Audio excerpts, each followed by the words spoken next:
Entering the Mayo Experience. Mayo Experience. Mayo Experience. Mayo Experience. Experience. Welcome to the Pat Mayo Experience, presented by DraftKings, a very special show. Myself, Geoff Fienberg, talking about the 2022 President's Cup picks, preview, and the DraftKings pricing just came out like 2 seconds ago. So we're going to talk about that as well. I got some strategies for you for the President's Cup, but mainly it all depends on, can you predict who is going to play the most on either side, give themselves ample opportunity. You don't want the guys that are sitting. I hear they don't score DraftKings points. Unfortunately, for the President's Cup, and we're going to get into this in a second, it's wildly lopsided, and betting on it is probably not the greatest thing, just to pick a winner. Maybe we can find some props, anything else like that. Highly recommend that you go to fantasynational.com if you want to construct DraftKings lineups. I have it loaded up already. We'll cut to it during the show. That just how these players have performed at Quail Hollow over the years, and how maybe that's set up since the renovation, since the PGA Championship was there in 2017. Maybe it's a little bit different. I don't know. But Geoff, you were begging people to bet the U.S. team at like minus 300 about 2 months ago on the golf show. They're now minus 700. Yeah, I mean, listen, there's no real victory lap for touting a minus 300, but there are a lot of people who like to bet on golf that also like to do other silly things with their money, and I was pretty much screaming, if you could afford to have this money sitting, and I was screaming about it from the 2-month out point, but once we got to about the 1 month out point, Pat, and it was still like 320, I was like, this is go time. My money can sit for a month. It sits in a lot sillier places, sometimes even a bank. If you could afford it, I almost looked at it like a stock. I'm about to make nearly 30% money on something that's going to sit there for a month.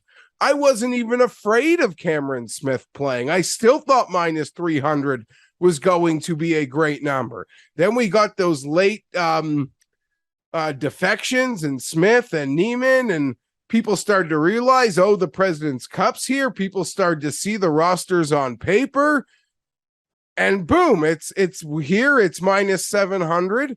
I have an insane amount on this at the number. I will be responsibly disappearing if something horrible happens, but I don't want this to be like some documentary I just watched on the Australians winning the America's Cup of Sailing, Pat, for the first time in 100 years or something.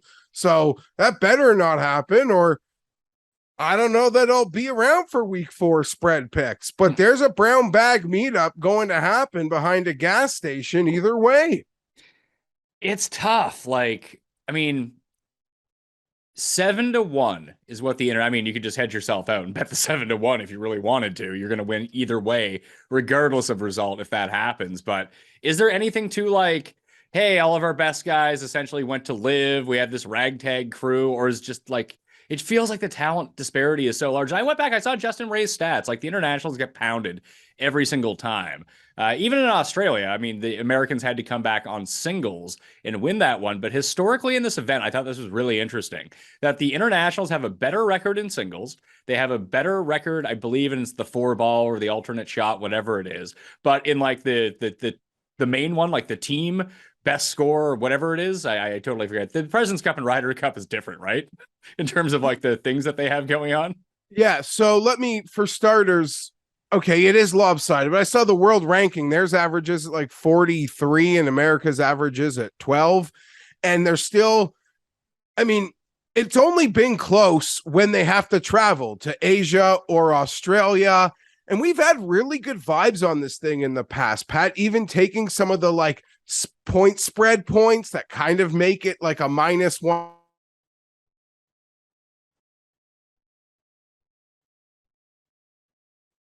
Like top international scorer, you could sort of feel things happening. I got no vibe with this one. Their best player is Hideki. Is he going to play all 5 sessions?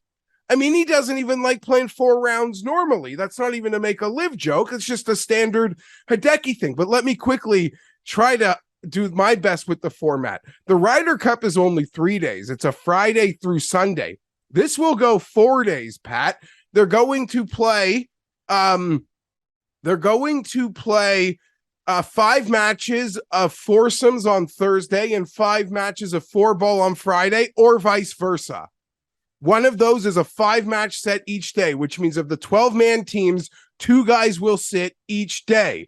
On Saturday, it's going to be back-to-back sessions. We're going to have four matches of 1 in the morning and 4 matches of the other in the afternoon.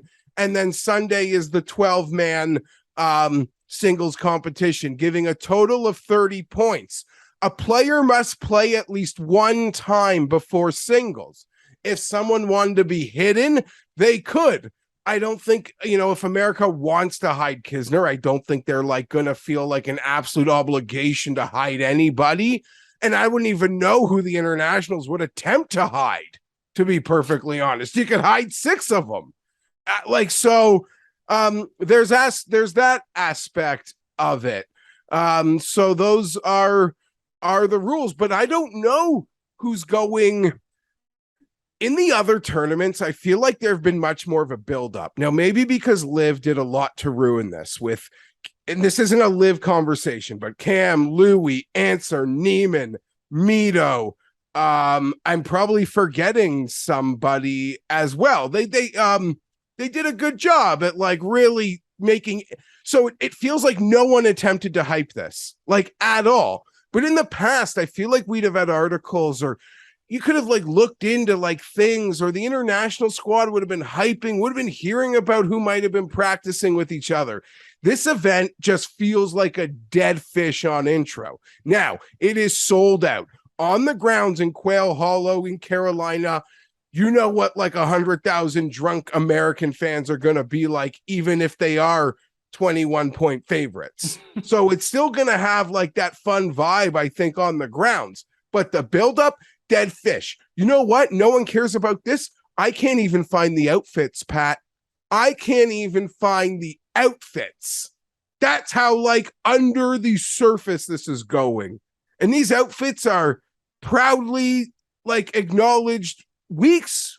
It's the Monday of. I don't know what they're wearing.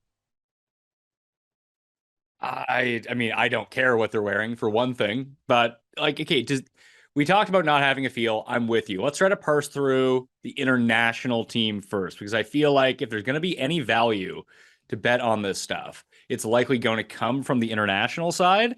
So I pulled up DraftKings Sportsbook right now. I got it up on the screen. It is for top international score. Sungjae is the favorite at 6-1 for being their top scorer. Hideki and Connors and Scott are all 6.5. Then you have Tom Kim at 7-1. Siwoo at 9, Cam Davis at 10, Pendrith at 12, Munoz at 14, Mito at 14, KH Lee and Seabez both at 16-1. Would we be confident in saying that Sungjae probably plays all 5 sessions? Yes, I would have full confidence Sungjae is going to play all 5 sessions. Here's the problem. It might not honestly matter because he could be an underdog in all of them. Just as an example, Pat, because there's another, some books have an over-under on players. Okay. And Sungjae is a 1.5 points. And it's probably the highest total for any international player, as is Hideki. 1.5 points, and they're both minus 150 to the over, plus 110 to the under. But yeah, it's Sungjae would play all 6 matches. But the weird thing with match play, Pat, is you could tell me this guy's a good fit. He could play horrible and get a half point versus a guy that plays amazing and just runs into a more amazing player and get nothing out of it. So I'm at a real loss for the prop market when in previous ones, I feel like I've at least had a handle on it in some respects. Well, here's the thing. I think we need to try to find out the 2 or 3 international guys that are going to play the most, because Hideki and Scott would be up there, but you mentioned it already. Hideki is not going to play all 5 sessions. He can barely get through a tournament, let alone 5 sessions in 4 days. Maybe he will. Maybe I'm wrong about that. Sungjae just seems far more likely. I think that's reflected in the odds at the moment. I would say that Connors, weirdly enough, might be the other guy that plays all 5 sessions. And is this, I know we kind of joke on this in terms of match play all the time, but is a gimme session with Corey Connors better for him in this circumstance where, hey, Corey, you don't need to make that 4-footer. It's on the house. I would potentially think so. I guess, yeah, then you're trusting Corey Connors and his putter. In trying to map out the favorites for 5 sessions, I do agree. All that I think goes on its head, though, Pat, is if this becomes ultra competitive. Like through 2 days where it's just one session, right? It's 5 matches a day, just one session, Thursday, Friday. If it's ultra close, Hideki and Scott might tell Immelman, like, keep sending me. Like something's happening here. On the flip side with the Americans, if it turns into a total laugh riot, they might just turn it into a house league thing. Like everyone gets equal sessions. Because it has the potential for a laugh riot. Yeah, it feels like the Americans will be up like 4-1 after the first round. Like that's just what they do every single time in the President's Cup is just beat the internationals' brains in on the very first day. And then it's just catch-up mode. Like the fact that it went to the singles matchups in Australia kind of felt like that was a strong international team for one of the strongest that they've had, but it was in like December. It was on a different continent. It was 3 months after it was like normally going to happen. Like there was a lot of weird circumstances with that one just to make it competitive. Totally agree. And we even, I think we had internationals on points. We live bet America, answer with the top international. That was a total fun one, watching those deep into the night. Also, that was a total hoot. Like you felt great about the future of the President's Cup leaving that one. And now we're here and you couldn't feel any like, fart in the wind about it. That being said, I'm not worried about my bet because I feel like the crowds and I just still think the talent, like they're not going to not try to go all out and win. I don't like, yeah, but you're right, Pat. The best chance to probably make money is identifying which international is going to get super hot and maybe even get out there with him and be part of those sessions and weasel those points and have a chance to win this thing. I don't think an American can win their top score without a 2 or 3-way split either, to be perfectly honest. I very much doubt that one, like there's going to be one American that wins 4 matches. Like that's going to be hard to top, even if you think that they blow them out. Like you're going to have multiple guys win 4 matches. I know it kind of just happened in the Ryder Cup, and then Dustin ended up winning all 5 matches. I think it was. Yeah, you called that too. That was a great prop that you hit that week. Yeah, I mean, I've had more. I mean, I had a ton of success betting on the Euros in France, but I looked at the Ryder Cup, and I was with you. I didn't think that the Europeans had much of a chance. So where's the market to go to with this stuff where you feel a little bit more confident? I mean, I didn't have the confidence that Dustin was just going to win. He just seemed like really good odds at this. And I think that's what we can kind of figure out for this international team right now. I want to go over to Fantasy National, fantasynational.com/Mayo, by the way. If you want to get 20% off any membership level, Homa, I have it done on since the renovation at Quail Hollow, average strokes per round.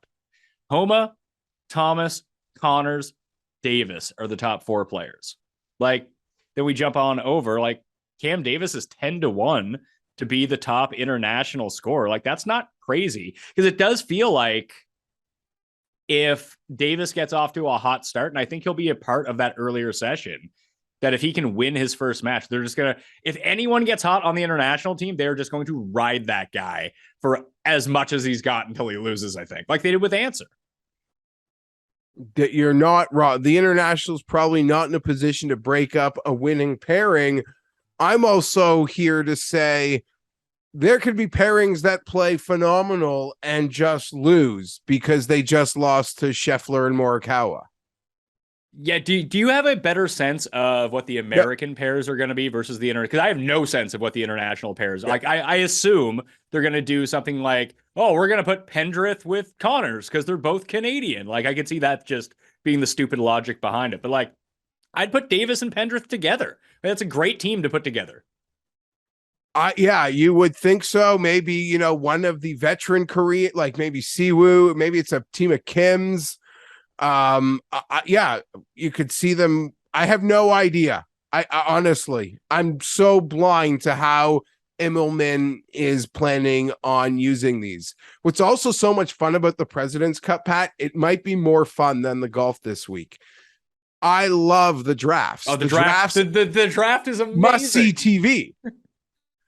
Because they slot in the Ryder Cup, it's like a batting order. You give your batting order to the home plate ump. They gave their batting order. Nothing else matters. Here, it's like they take turns. You throw out a name, they pick up their match. They throw out a name, you could put there's ways to sort of hide or protect guys that we would talk about in the older format. Now you can call your number. Guys call out Tiger and he eats them alive. That's just kind of what's gone on here. The other one I was looking at, I mean, there's two ways that you could potentially play this. Obviously, distance at Quail Hollow is going to make a difference. And like whoever runs a hot putter and irons, like it's all specific to 1 week. I wouldn't put much stock into what happened in Napa. Like Connors missed the cut. Davis missed the cut. They didn't play poorly. They just didn't play well either. Like Hideki played 2 terrible rounds on the weekend. So it wasn't a great showing, realistically, for many of these international guys who are playing this week. They were just seemingly use it as a tune-up. Whereas Homo wins the event, and now he's playing this week at a course where he's already won in his career. So I think we'll see a lot of Max Homa and probably a lot of Max Homa individual bets. We'll talk about that with the American side. But like, why not Mito? Why not Mito? I don't know how to make a case for any of these guys. Well, I think that sometimes you yell at me. Sometimes I get mad when I bet too many things. I'm literally saying I don't know. Sure, Mito has value. Mito's 14-1. Like he has the same odds as Munoz. Like nothing against Munoz, but I'd rather take one of these young guys who can really like Mito. I mean, he almost won the PGA Championship. Okay, you're right. And sorry, in the context of someone from the international team has to win top international point scorer. So yeah, you're right. Pendrith at 12, Mito at 14, Davis at 10. I guess that's probably where my head would look. Obviously, DraftKings thinks Tom Kim is getting like a 5-match pairing. Yeah, okay, let's fantasy draft our teams here. If you're Immelman right now, right?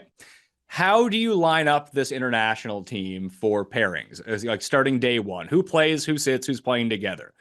I would put Sungjae and Tom Kim together. Yeah, I assume Tom Kim's going to play with Siwoo or Sungjae. Yeah, I think he makes more sense with Sungjae. Like they're both Korean for one thing, but beyond that, like if we're trying to find like similar skill sets, and I think that really tends to go a long way with just pace of play. You can get one shot. Very like Sungjae's longer off the tee than Tom Kim. Kim hits every single fairway. I doubt they're going to grow the rough up a ton because this is an American hosted event. It's not like what we saw for the Ryder Cup when it went to France, where they're like, no, let's make the rough 8 inches thick. So when the Americans just try to bomb it into it, they can't get out. It's going to be the opposite setup of that. I mean, if you're Immelman, Pat, are you considering making power pairings? Like yes. Trying to weasel 1.5 points. So maybe you are seeing a Scott with I think Scott Connors. And Hideki played together. Yeah, or Scott Hideki. Like I have got to, which that team would have to win the point, or who knows what could happen. But I feel like their only hope is to win power pairings. They have so many rookies. You can't just hide rookies with veterans. Like it's impossible. They don't have veterans to hide rookies with. No, so I think that you go with Hideki and Scott together. And like, just because on paper, those are quote unquote your best players. I mean, are they really? Like, I mean, I know you bet Adam Scott every week this year, but it's not like he did anything. No, he was consistent, but yeah, I don't like who do you put? I don't know. There's a lot of wild cards in this sucker, how Immelman can do it. And the Americans would just assume are going out as friends. So yeah, like who the hell? Like, because you can make a case like I don't know if it's a good case, but like someone like Seabez, he's probably not going to play all the sessions. He's probably not going to play the first session. When you look at it on paper, he hits a ton of fairways. He doesn't hit it very far. This is a super long course. Feels like Le Club National en France is a better course for Seabez than Quail Hollow. But if this becomes like one of those alternate shot type deals where you need someone who can get the ball up and down, like, is he a good partner for Connors? Like everything he does well, Connors sucks at, and vice versa. Connors and Pendrith are a pairing. They live together. Pendrith moved in with the Connors during the pandemic because our borders here were dog shit. They're a pairing. You think they're a pairing? I for sure think that they are a pairing. I for sure think Connors and Pendrith are a pairing. Okay. So then that puts all the value on top international score on Pendrith. Like if Connors is 6.5 to 1 and Pendrith is 12 to 1, and they're probably going to be playing together every time, then at worst, you're going to split with Connors. Hopefully Connors loses his singles match. Pendrith wins his. Immelman, like, this is a team that's so different from the last team that was actually building momentum for the team to have chemistry and a future, that Immelman doesn't have a choice to not put teams with even a semblance of chemistry together, because this is just strangers. So does that mean Scott plays with Cam Davis then? Listen, Australia is a big country like Canada is, but I know for a fact that they're best friends and they've lived together recently. Pendrith and Connors. Yeah. So I can't speak. I can assume Cam Davis and Adam Scott have a relationship, and Adam Scott's taken him under his wing, but I can't speak to it like I can speak to it, here in Canada land. Okay. So we think like Siwoo is such a wild card in this, because Siwoo could show up, lose 5 matches or win 5 matches. It's kind of crazy. He's like the Phil Mickelson of play your own ball, right? Yeah. I'm just trying to figure it out. Maybe Cam Davis is the play. Just bet Davis and Pendrith as top international scores and hope you get lucky. At least both those guys, when they putt really well. And we know they can bomb it. This course isn't going to be a problem for them. They just need to continuously get out there. Like, I don't think that we see much. Like, if you had to pick the 3 guys least likely to play for the internationals, who would it be? Because I'd say it's Munoz, Lee, KH Lee, and Seabez. I think Mito might get in there unless he just continues to play like dog shit. That's probably fair. I mean, if we're going by current form, I'm pretty who are you certain? Because Thursday would be five matches. Who are you most confident Immelman is not playing on Thursday? I'd say Seabez and KH Lee. That's probably, I would piggyback Seabez. Yeah, unless Immelman did double barrel Koreans. That'd be such an odd way to pick your team. It's like, well, you guys are all from Korea, you're on a team. You guys are all from Australia, you're on a team. Like, that doesn't work. I agree, it doesn't work, but I don't know. It worked for that. Like I guess Louis and Charles were really good. Yeah, they're on a live team together. Yeah. The team's going to be worth $3 billion in 2 years, apparently. Who was that great team? Who did Graham Dillette have this amazing? It was Day and Dillette. Oh, yeah, they were so fun. They had a great time at Memorial Court, where the memorial Village is. Yeah, that was a fun I just remember they were actually good as a team. I remember Dillette chipping in. Dillette was getting Jason Day all fired up. It was good. Yeah. So I think I'm going to jot these ones down. Top international score, I think I'm going to bet Davis and Pendrith, because I think they'll have the most opportunity of the guys 10 to 1 and beyond. I don't think there's significant difference, especially if, like you said, like Hideki, let's say they put Hideki with Sungjae. They're like, we're going to put our 2 best players on a team. They're going to face like Scheffler and Justin Thomas or something crazy. Like they're underdogs. That's the part about it, because they can pick the matchup. If Immelman throws them out where the U.S. can answer it, then there's a U.S. power team. But you could argue there's like 7 US power combos they can make, and the rest of the US team is rookies who are all like who are probably so excited to be playing their first internationals.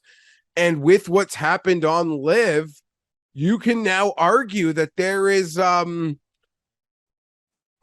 the door open for guys to be truly competing for that the Ryder Cup.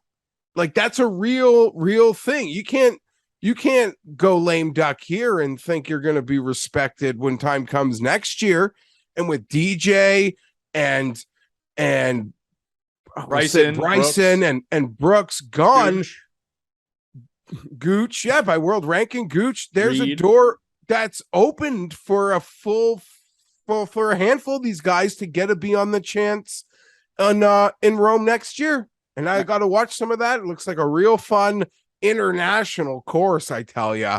Wow, you try to bomb those things, you're taking on high grass and water, and sometimes seeing Rory like do it was incredible. But you like the risk on a lot of those drives. Woo. I mean, we should start betting the European team now for next year's Ryder Cup. We'll probably get better numbers as the year go. Well, I don't know about that. I think it's exactly what we saw. I mean, it's not the same, obviously, as the one in France, but at least it's funny because the U.S. team, I mean, the President's Cup, it always works. And the Ryder Cup, the reason that they have struggled in Europe primarily, but even sometimes in the States, not last time, but they just don't pick a team for the course that they're going to, and they put no thought into it. It's like the Euros put real thought into trying to win the Ryder Cup. And like going to this course is great for them in Italy. I have confidence, though, Pat, was one of the huge reasons that I brown bagged, even laid the juice at Whistling Straits. I have so much confidence in this new generation of USA golf and the leaders and the friendships at the top, where there is just such a more communal vibe to how these things are constructed. So I don't want to blindly pick on what I truly believe is occurring at the top of USA golf. And what's crazy to think, Pat, the most tenured member of this team now with the Dustin Johnson bye-bye is Jordan Spieth. And, you know, there's maybe a reason Patrick Reed, for other than the money, went to Live, because these are Jordan Spieth and by osmosis JT's team now as a leadership standpoint, and they're as much making the captain's picks as the captains. Well, I think Bobby Mack played himself onto the team regardless of what happened, just because he won at the course in Italy. And it's not like they have a real depth of players, but I actually think the Live Tour may have made the European Ryder Cup team stronger, because now they don't have to pretend like Sergio's going to be on the team and Westwood's going to like just kick all those guys to the curb. Now they can actually start implementing, like, if Dietrich plays really well or Bobby Mack, like, just think about how much better. Maybe we're wrong and our perception of those players is really wrong. But if you can have like McIntyre and Dietrich and both Højgaards or something like that, or Guido, it just feels so much better like than looking at, like KH Lee and Sebastian Munoz at the bottom of this team. Yeah, of course. I mean, and there's some heavyweights at the top that can go 4-0-1 and make sessions competitive on the European team, and that would still be pick'ems versus whoever the USA put out. So I have not lost any faith in the Ryder Cup. The Ryder Cup, as we spoke about last time, that was the last hurrah for that group. Who in that group would even realistically make that team? I guess you could say guys like what. Not Westwood specifically, but the European Tour sets itself out where a guy like Westwood can go finish like second in the order of merit and then like find himself in a Ryder Cup spot. We're like, oh my God, what are we doing? But I don't think any of those guys were real. Like Poulter, Westwood, maybe Sergio could have made the next team, but it's all over now. It's, to your point, it's Bobby Mack, it's Højgaards, there's a new generation at the back end. So maybe you're right. But to bring this full circle, I am not at a point where I want to pick on what I think this new age of USA golf could be about. That's not to say I'm not going to bet Europe when we get there or make that decision, but I'm not I'm not ready to fire. I'm not ready to pick because guys to me like Tony Finau, Scotty Scheffler, they kind of feel like they're course proof. Like they'll go to any course and play the game that's required. Yeah, but the courses where these guys still do the best are North American courses where if you miss the fairway, no big deal. That's great. So then Colin Morikawa is at an X Factor course for him. Sure. Like, I don't Sure, know. but I mean, It just but taking away the biggest strength of the American team does help you out. of course. Absolutely. But you're right. The veterans that are going to be fighting for this European team now are like your boy Molinari. Yeah. Maybe I would can guess show life and get back there. I would guess one of the captains pick. I mean, that's how interesting this President's Cup is that we're talking about the Ryder Cup next year. But like between like Molinari and Guido, they'll probably take one Italian. It was like, I don't know if we were qualified for the team or not last time the President's Cup was in Canada, but it felt like he was past. Was he past his prime at that point? And they were like, you're on the team anyway, Mike. You're playing Tiger. Maybe, but it's a very common thing. I remember back in the day when we were playing in the first one we did, they took Stephen Gallagher for Scotland. So they just, we've seen it before. Yeah, like they couldn't justify taking like Dubesson or Benny Bell on the French team. Like that just didn't work. No. But I guess you're right. That kind of puts into perspective what we're dealing with this week though, Pat. But from the American, so like I don't even know how to bet top point scorer, top American. I feel like you're splitting hairs, and maybe the move, in my opinion, would be to I would be looking at Cam Young, Max Homa, Sam Burns. No, I think that all these guys are just, unless you have such a strong inclination of how this is going to work out. Like Xander and Scheffler are both 5.5 to 1 to be the top scorer for the U.S. team. Then you got Cantlay at 6, Thomas at 7, Burns at 750, Finau at 8. Morikawa at 9, Homa at 9, Spieth at 12, Young at 14. And then you got Billy Ho at 22, Kisner at 40 to 1. Like, yes, Billy Ho and Kisner are probably the worst two players on this team. Not to say they're not good, just versus these guys, they're not great. I mean, Kisner came like third at the PGA Championship at Quail Hollow. But the thing is, I just don't think that they're going to ratchet up the difficulty of this course because I think the easier it plays, the bigger advantage the U.S. has. Like the harder it plays, you kind of mitigate. Like that's when your Seabezes and your Kisners, and I mean Justin Thomas would be good anywhere you go, and Spieth would all of a sudden become a lot better. Where it relies on scrambling and putting over driving and irons, and I just don't think that the U.S. is stupid enough to set up the course that way. You're probably right, but I don't know how to bet into the U.S. market. Well, let's try to theorize the teams because these ones seem a little bit easier to do. Like we got Spieth and Thomas are going to be a team, right? Yeah, you would assume so. And Xander and Cantlay are going to be a team. Yes. Like this might not be locked in 100%, but this is what we've seen in the past. So those two, Burns and Scheffler. Or Burns and Scotty. That's probably a team.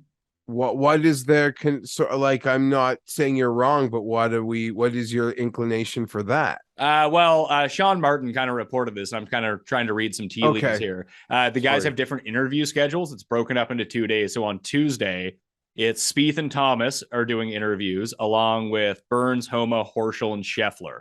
So I'd guess that Homa and Horschel are a team, and then Scheffler and Burns are a team. Wouldn't Burns and Horschel be a team? Don't they play together at Zurich? Oh, yeah, they did, didn't they? Okay, so yeah, then it's Homa and Scheffler, Horschel and Burns. So Horschel and Burns ain't playing much. But I don't know why they wouldn't. Well, it's not like everyone plays that tournament. I guess you could even argue, as much as I think I don't care to debate the Kisner pick because I don't think it mattered. But you could argue is like part of bringing him here for the Carolinas and the lifetime achievement that he gets to play, that they send him out on Thursday to play a match. Like, I have no idea. Well, only 2 guys sit per session. Like, that's not crazy to think that Kisner would be not one of the guys sitting day one. I mean, he should be one of the guys sitting day one based on talent, but maybe they just don't care. And I think Cam Young could be amazing here. I can see him sitting. But yeah, he is like, to me, the ultimate rookie in the sense that he's never won. Homa is Carolina's and off a win, and Sam Burns won 3 times. So literally, and Billy Horschel, like he's at least a tour veteran with wins. Cameron Young is literally like the guy who's probably low man on the totem pole in terms of, like, do you know what I'm trying to say? Well, it's weird because it's hard to figure out because all these guys have such specific teams. Maybe people will be better. I mean, this is the key to DraftKings this week. If you can project who's going to play with who, then all of a sudden you can just double stack them in your lineups and you're good to go. That's why I tried to figure it out for the international team is so important. If you can try to find the guys that are together and playing all the time. So like Connors and Pendrith might be the answer to that question for you, and then just load up with Americans because they might end up, absolutely blowing them out. But there's 2 guys, actually 3 guys on this team I don't know what they're doing with. And I find it really confusing. And it seems like you talk about low man on the totem pole. I agree with you. It's Cam Young. It's probably Kisner. Like those 2 are probably low men on the totem pole. Horschel maybe, but I don't know what they're doing with Morikawa and Finau. Not a clue, but I feel like Morikawa can go out with Morikawa feels like he can play with anybody. But I think that means he gets stuck with Kisner or Horschel. He could also get out there with Scheffler. You think so? What do you mean? Because we've already determined that JT Spieth, Xander, and Cantley, I mean, there's a vision, like the golf, someone made this pairing, like it's actually like the pairing I would love to see. Finau and Cam Young seem like they'd be such a cool pairing. And if that like was going out on Thursday, I'd probably bet Cam Young to be top US point scorer and hoping that that pairing got hot and went. But yeah, and Scheffler Morikawa might have. Oh no, Morikawa was with DJ all Ryder Cup. Yeah, so like looking back at it right now, Thomas played with Tiger because Spieth wasn't in the last President's Cup. Spieth wasn't on that team. Xander and Cantlay played together. Bryson and Finau were a team. Webb and Reed, they're not here. Woodland and Dustin, they're not here anymore. Trying to see back of how they paired them up last time. They put Neiman with Leishman. They're not, neither one of them is here. Okay, here's something interesting. Sungjae played with Hadwin last time. I can't believe Hadwin was on the international team, but here we are. Scott and Benny Ann, Hideki and CT. Oh my God, CT Pan. And then 2 more guys on live. Whose spot? Kisner got put on to this spot, right? Because Zalatoris is out? Yeah. Let me go to latest. See if anyone on Twitter has good speculations about this. Ben Cooley did a great little preview article, but just sort of seeing who guys have paired with in the past. But it's really with the internationals, like Hideki and Scott have played together 4 times. They're 1, 2, and 1, and that's pretty much it. Yeah, but 1, 2, and 1's like the best score of like any international player. Yeah, you're not wrong. I mean, everyone else is just a rookie to a certain. So here's from the ESPN article that I'm seeing right now. Like Scheffler and Burns are good pals. They might play together. Kisner and Max Homa played together at the QBE shootout. Scheffler and Burns. Like that could be a team. Scheffler and Burns. Then you go Xander, Cantlay, Spieth, and Thomas. Those are like your 3 locks. Then you mix and match everyone else. Yeah, I don't know though. How can Burns and Horschel not be a locked pairing? I mean, because they don't want to play Horschel. Yeah, I guess. But at least on Thursday, I don't think Horschel's low man. No, he might not be. But I mean, we also have to project beyond the first day, don't we? Like, what are these guys going to do on Friday? Correct. And Saturday? But if a guy's sitting or not playing Thursday 1, you want anything in terms of top scorer? No, I mean, I don't see. I want to go back to the odds for a second. I don't see what I'm betting here. I really don't. Spieth. Like Spieth that might be the best value. Spieth at 12-1 might just be the bet. He might play all 5 sessions just with do Thomas. it. Yeah, you might be right, Pat. Although I don't see him playing all. Me either, but I think that's your best bet. Like everyone else is below 10-1. I think that unless Cam Young gets so hot, and even then they probably don't care, that Spieth is the only one with the potential of these guys to play all 5 because he'll be out there day 1. Here's the other part. if it turns, and I think I said this earlier, if it turns into a laugh riot, I don't care if a pairing is 3-0 for the Americans. They might just give them the Saturday off or the Saturday morning off. Like, it's, do you know what I mean? I'm not trying to say they're gonna, and my big outright hopes, they don't take the gas off, but if the score is just so silly, which the head-to-head matchup prices will indicate it has the potential to be, I don't think they're like, oh, we got to go 5-0. Yeah, well, because of that, I think that this is a really interesting market. It's top captains pick point score combined. That if we think that the Americans go full communist and give everyone their fair share because they're up by so much, that means the Cam Davis this might be the better bet. I mean, maybe it's not because they end up getting screwed, but like we had Cam Davis at 10 and Pendrith at 12 to win for the internationals. They're 14 and 16 to be the top captain's pick overall. Like if we think that they have the chance to win for the internationals, they could beat Spieth and Morikawa, Horschel, Young, Homa, and Kisner. Like they don't have to, like, if we think that Xander and Thomas and all those guys are the ones who are going to end up winning, like, why not? Yeah. I mean, listen, I'm trying to sell you on this. I would rather because you don't need any more money on this. I'm looking for ways to get involved. Yeah, but I'm trying to find out which market I like the most. Yeah, and these wouldn't be big bets. And we found maybe a side of the international. Though the thing is, Pat, I feel like we can get top point score Pendrith 14-1. And what's the point of even playing in that other market for the 2 more points? If he's going to be top rookie, he's going to be top point scorer, I think. Well, hold on. This was top captain's pick, not top rookie. Oh, okay. Sorry. Yep. So he's not against Scheffler in this. Like Scheffler's not in that market. Yeah, and Scheffler you're right, because Scheffler's a rookie, even though sometimes you think he's not because he played in the Ryder Cup. Yeah. This is, yeah. So he has to fade. Captain's picks for the Americans were Morikawa, Spieth, Homa, Young, Horschel, and Kisner. Like, it's not inconceivable. Like, all those guys might just not play a bunch of matches. You are right, but here's the other part of it. Would I rather have a guy who's going to play 4 matches in an American pairing or 5 matches in an international pairing? No, that's fair. But like, if we're comparing this market to the top international market, you're getting more points for this one. But in this one, Pendrith and Davis have to beat Morikawa, Homa, Young, Spieth, Horschel, rather than having to beat Scott, Hideki, Connor, Sungjae, who are all projected to play all the international matches. Like, I get what you're saying, and I think it does actually make a lot of sense. But just on pure volume, this might be the better market. Or just bet both. I might do that. Yeah. I'm just You're looking at something. What are you looking at? Well, now I'm looking at the over-under points for each player to determine like how, Pendrith over 1 point, Pat, is plus 110.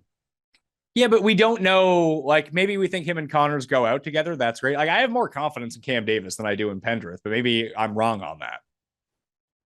Him over 1 point is minus 110.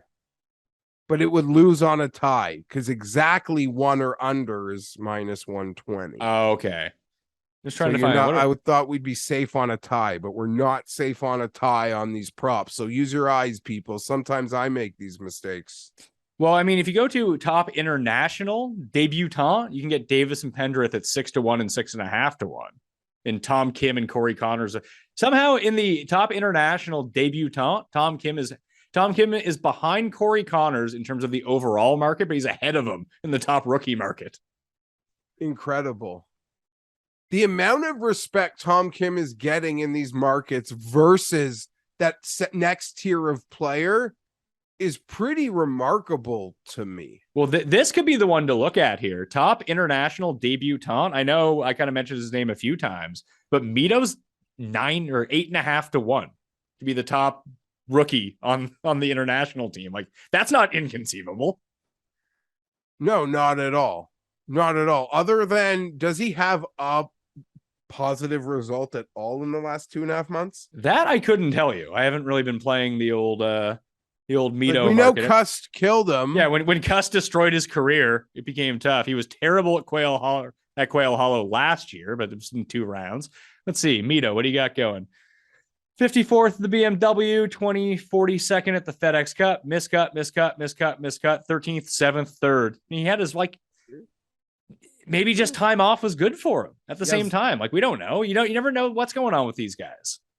I 100% was about to say the time off might have done him good. Like, in trying to make the case, you want to make a bet, you got to sell yourself. You got to pick a lane.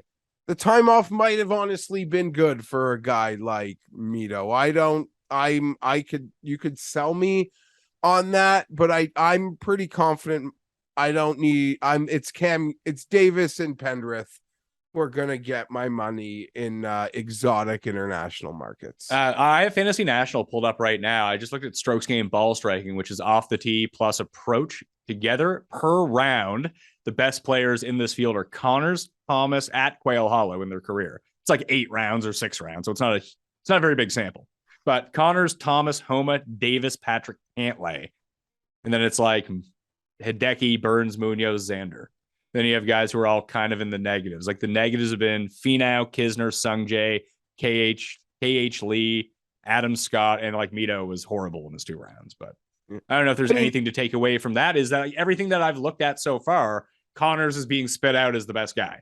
Yes, Connors, as we kind of alluded to almost immediately, Connors and M seem like the most guaranteed 5-session bodies in the whole 24-man landscape. Well, what that gets them, I'm not sure. Maybe they play together. You're right. I mean, we talk about the power pairing. You're like, yeah, Hideki Scott's the power pairing in green jacket rankings, but in actual current life, you're probably right, Pat. Yeah, like you say, Pendrith might play with Connors. I still think it makes far more like, yeah, the nationality, the guys from the same country might play together, but just like on paper, Davis and Pendrith make so much sense together versus Connors and Pendrith, who just have completely different games. You know, and maybe I've totally overread that. And it's a 4-day thing, and they're gonna get their ass kicked. And on the weekend, Immelman can say, okay, best friends, go play together. Like, we're down 6. Yeah, like for ages, I mean, until Liv happened, I was just sure Connors and Answer would be a team. So maybe it's not, maybe he goes with Im. I mean, the other possibility is Connors plays with Tom Kim, who still kind of have similar games, except Tom Kim can putt sometimes. I just think that if you're going to bet this now and you miss the market, there's no point of betting the minus 700. Do you agree with me? I agree. That's like, stupid. What? No. What are you going to put 10 grand on it? Yeah, no, out of here. So if we're trying to mine the market, it does feel like the international is where the most is hidden, because we think they're going to get stomped, which means if they get stomped, their best guys aren't going to be good anyway. So playing the back of the market makes the most sense for the international team. If that's the sausage we've made here in the last 40 minutes, I actually totally agree with that hypothesis. Okay, so that's what I'm going to take. We'll try to, maybe we'll sure up some bets. I'll put it in the newsletter on Tuesday night and try to talk about it a little bit more. But I'm big on this Davis Pendrith top international. I might even throw Mito and just play all 3 of them. Spieth is top American. Maybe I probably won't even get there. I don't think I'll make a bet on the American side when it comes down to it. And then Mito as top rookie of the international team, 8.5 to 1. Kind of like that. Then I'll look at Davis and Pendrith as top captains picks, along with Mito at 14, 16, and 22 to 1. Like, if one of those guys ends up winning, you win a bunch, because they're all kind of put to, like, if Davis wins, you win a 10 to 1 and a 16 to 1. If Mito wins, you win an 8.5, a 22, and a 16. Like, you know, they're kind of multipliers, and you kind of divvy your money around on it too. That's where that's how I'm going to play this. I might be way off base with it, and Connors goes 5-0 or something crazy like that. But I do think that if you want to bet on this, which obviously you don't have to, but if you do, I think this is the market you want to play. Yeah. As we have kind of alluded to it a few times, the Spieth 12-1 to be top U.S. point scorer is pretty attractive. The question becomes, if it does get like very lopsided as captain, he's like de facto captain, I mean, longest tenured U.S. serving player at this point. He's like, I'll let the other guys play. Or he's like, no, this is the brand. I'm setting this as like the new, like going forward. This is just a new age. And I'm going all out here.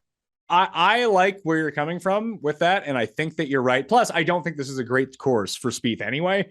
I think that it's going to rely on Justin Thomas carrying him to a lot of this stuff. Maybe not, but I think that's a more likelier scenario. That if we do get into a situation where you're talking about where this is an absolute route, and it's like, hey, let's play the other guys. They might have the Kevin Kisner memorial. Hey, here's your shot to be on one of these teams. Go play your heart out, Kev. Yeah, exactly. Like we're up this, Kevin, it's Carolina, like just take the session. That could be it. So maybe the other part of it though, Pat, that we haven't really discussed, is there any chance that the Americans come out and they pair veterans with rookies like way more than we are expecting and how we've sort of plotted those pairings? Yeah, but they don't really have any veterans. Like their veterans aren't veterans. They're not Adam Scott, who's 40 something. Like all those guys are when gone. I say veterans, I mean, yeah, you want to say like, hey, let's put Justin Thomas with Cam Young.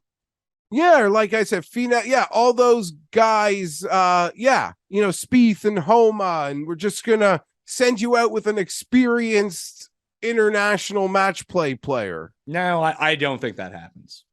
Just putting it out there. You're probably right. Like these guys are giving up their free time. They're gonna play with their best friends, I think. Yeah, and I mean that's led to a lot of success for them. So Cantley Xander, I really don't see it being split up so they could teach somebody something about next year's Ryder Cup. No, you're right. You're right. You're right. There's all right. I just very quickly want to jump over to DraftKings because I said right before we came on that everything came out. Sorry, you can't play, Jeff, because you're in Ontario. If you are in Ontario and want to play on DraftKings, like I put it out on my Twitter, there's like a petition going around now. They need to amend the sports betting law to include DFS. That's what this all boils down to. So you have to pick your one captain for the slate, and then you pick the rest of your golfers. Obviously, they're cheaper when that ends up happening. Scheffler is the most expensive, Jeff. I mean, overall, it's 1.5 times the salary and points if you make someone your captain. But it's Scheffler's 10.6, Cantley's 10.2, Xander is 10,000. If it's you who's trying to play this out, and I know that like DraftKings strategy, not necessarily either of our things, but I'm trying to think through it, is Cantley and Xander seem like the best options to pair together because you get both their points. Or do you get both their points? Or do you take, because you get the team points for it. So do you think you take Cantley and Xander and just hope they absolutely annihilate the competition? Or you just take one of them or completely fade them? Like they seem to be the biggest lock to play together, don't they? Yes, they do seem to be an enormous lock to play together. But I also wouldn't mean that guarantees they go all sessions, because I believe they were undefeated at the Ryder Cup and then took time off. And that's the Ryder Cup, not the President's Cup even. So, but were they Ryder Cup rookies? No, because Schauffele was for sure. They were for sure in Paris. Cantley was in Paris? Schauffele was for sure in Paris. Okay. Yeah, so I'm looking at the bottom of the pricing. So like Pendrith is at 4,400. He's going to be super highly owned. Like that's no doubt. Cam Davis and like Mito, I think, is the low end selection that you want to make your team different. He's 4,600. Everyone's going to take Pendrith. Everyone's going to take Davis. Maybe I'll bring, maybe Tambo and I can talk about this. We'll do something for it because I like the way that he thinks about some of this stuff. That, all the internationals are worth so little. Like there's Connors is 62, Spieth is 7,000. Cam Young is worth more than Connors, Scott, and Horschel, and Tom Kim. Like, do you think it's worth it? Like if you're playing a bunch of lineups, right? Let's say you're playing 10. Let's just say you are playing 10 because I might play 10 in the $20. Do you just make 3 of them like international team actually wins lineups? No, Because no but- one's going to have that.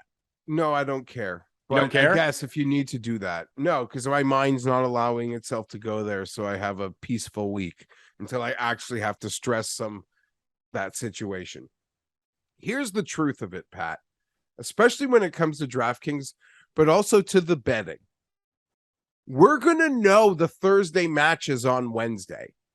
Some of these sports books, they don't take it off the board when they do that draft. Maybe one of the sports books will, but we know lots of sports books that won't. So why set a lineup before you see that Wednesday evening card? Why? I get it. Like, we think Penrith's, I think the odd could drop if I find a good one. I'm pretty confident in how he's going to play. Maybe that's a bet I want to make now. But isn't it silly to make any bet before the Wednesday night lineups? I don't know if it's silly to make any bet, but you have now sold me on it. Makes absolutely no sense to make a DraftKings lineup until we know what the pairings are for the first day at least. Because then you can just not use the players that aren't playing. Yeah. Just cross those guys right off your list because they can't play all 5 sessions. That's impossible. Good call. I like that. Yeah. So maybe I'll do a live stream. I don't do anything on Wednesdays anyway. Maybe once the pairings are out, I'll try to grab Tambo or something like that, or anyone out there, Joe or Rick or Raza, whoever it might be, jump on and try to get more of a handle on the DraftKings side of this. I don't hate if Mito doesn't play the first session, doesn't mean I don't like Mito anymore because we don't expect the internationals to score a bunch of points. But I might get better odds on him if he's not playing in the first session. 100%. So to that point, I would almost argue I will make not even a thought of a US bet before I see the list. But the international team, they're in no position, in my opinion, to not have Pendrith and Cam Davis involved in Thursday, where I would probably feel comfortable making those bets that we talked about today, because I don't think those numbers get better. And would roll the dice that there's just no position that Immelman doesn't send Pendrith out on Thursday. I agree. It's very clear to me, and maybe Immelman thinks differently, that we're just not going to see Bezaden out and we're not going to see KH Lee on Thursday. Like that, almost chalk that one in. I'm fully confident in the Bez call. I am still part of me with how cornball some of this stuff can be. That Siwoo and KH Lee play together? Yeah, because again, the international teams are such wild cards in terms of relationship building that Immelman might just want to send guys. I'm just spitballing. And sometimes with these bets, you pick a lane and you stick with it. Just like when we bet tournaments, picking a lane and I stick with it. Yeah, that's one to see. But Pendrith Davis, they're playing Thursday. That's something I'm willing to invest in before I see the sheet on Wednesday. All right. So the quick picks for me, but I'm not going to commit to these as of yet. These are the ones I'm going to play if nothing else changes and these guys play, but I am going to wait until I see. Obviously, Geoff has the best number on the market that he gave out to all of you on the show 2 months ago about Team USA, minus 330 or minus 300. Okay, so I got a little like 320, but they took such little action that the place that I'm able to actually brown bag that would take as much as I wanted to bet, I did have to bet it at minus 350. All right. That's just where we are. Yeah, it's minus 700 now, so you're doing okay. You got great CVL. Even if you lose, you can say you got that closing line, Geoff. That my wife won't care. Your wife's not going to know if you win or lose either way. Shit. My mood will be. Listen, this golf content, Pat, you could consider golf content is like an Asian spa for me. It's like the cover. It's the facade on the front. Yeah, I give back rubs, but I'm just here to give you charger hand jobs, like in the back room. Like the golf content for me is a front, I think, to be good enough at it where I people on the internet want me to talk about the Chargers. Okay? I might not. It would be so much that if the Chargers are losing to Jacksonville and singles is a sweat, I might have to watch singles. All right. So my picks are going to be, again, wait until we see the Wednesday pairings. Once the pairings are public and finalized, you can jump on these numbers. I don't think that they're going to change. And they're all, again, the international side is where all of this presents value, not to win, but in their individual prop market, because I think these guys are a lot closer. We do not expect them to score very many points. So why are guys like 20 points apart in the betting market? Like, they shouldn't be. Sung Jae's going to play Scheffler or something like that. And great. That means that Pendrith might get to play Billy Horschel and beat the crap out of him. So Davis, Pendrith, Mito, top international scorer, 10, 12, 16 to 1. Top captains picks, those same three overall captains picks would be 14, 16, and 22. And then Mito is top rookie on the international side is 8.5 to 1. I think that those are the ones that I'm going to play. But if Mito sits out on Thursday for the internationals, his odds probably go way up, and I'd probably still bet him at a bigger number anyway, because I don't expect them to win a ton of points. He might just need to win 2 matches, and it's his. Yeah. So as we talked through this together, we sort of came to the same place. It's Cam Davis and Pendrith, top international point scorer for me. I'm going to wait and see on anything else I do, but those are where I'm going to be committed. And DraftKings picks, I'll try to do some. Maybe it's a quick thing. Maybe it's a tweet session. Maybe it's a newsletter. I don't know how I'm going to specifically tackle those, but I think it is very important, as Geoff pointed out, to wait until at least the Thursday pairings are out until you start making your lineups. That doesn't mean everything needs to be dictated by that, but then at least you'll get a sense of who can play the maximum amount of rounds and who is playing together if you want to try to stack up points, or you don't just want to take guys playing each other on Thursday. I mean, that's another strategy to take as well. Like, you can only have one winner. You're looking to maximize winners and playing time. Hopefully your guys don't play against each other, and then all of a sudden you have a leg up on the field. It's like when we do the match play pod every single year. Yeah, we talk about the optimal way to build, and there's different strategies around that, but just, I don't know, guys rake themselves a lot of the time, and you can potentially do that in this if you're not paying attention. So Wednesday, we'll have that. Mayo Media newsletter, free to join down in the description. Smash the like, sub to the channel on the way out. You can catch Geoff Fienberg and myself with Tim Undercust every Wednesday on the Pat Mayo Experience. Thanks for filling in on Sunday, by the way. No problem. And I know you want to close, but I'm just going to hit you one question on the way out. Hit me. How many sessions do you think Kevin Kisner plays? Because 3. if you think he's going to play 3 sessions, that's could be better than 5 Siwoo sessions. Yes. But that's not like a head-to-head, is it?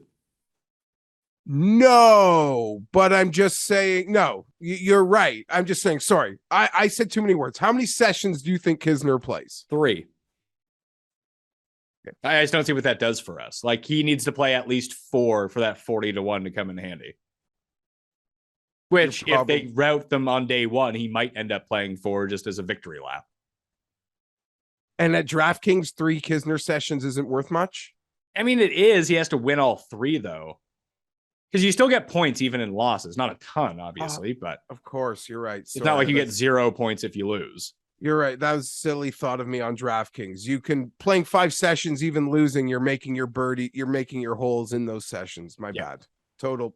No, it's all right. No, I think that these sort of things are worth exploring, because very rarely, it would be helpful. Maybe I'll talk to Sky, because I bet you he has the numbers about the Ryder Cup in DraftKings, and that was an absolute shellacking. And if you think this is going to be an absolute shellacking, mimicking those sorts of lineups are probably the best way to do it. That's just me. Anyway, you can follow me at the PME on Twitter. You can follow Geoff at GFienberg17. Every Wednesday, we're on the show. If you missed the NFL recap show from week 2, highly suggest that you do it. Cuss had to drink out of a shoe. That's always fun. And Geoff and I were sweating big money live on the air. And we hit a first touchdown bet by asking Tim who wouldn't score the first touchdown. Tim is paying off in spades so far in primetime games in 2022, but just by going opposite of him. He likes the internationals this week too, Geoff. So that's always good news for you.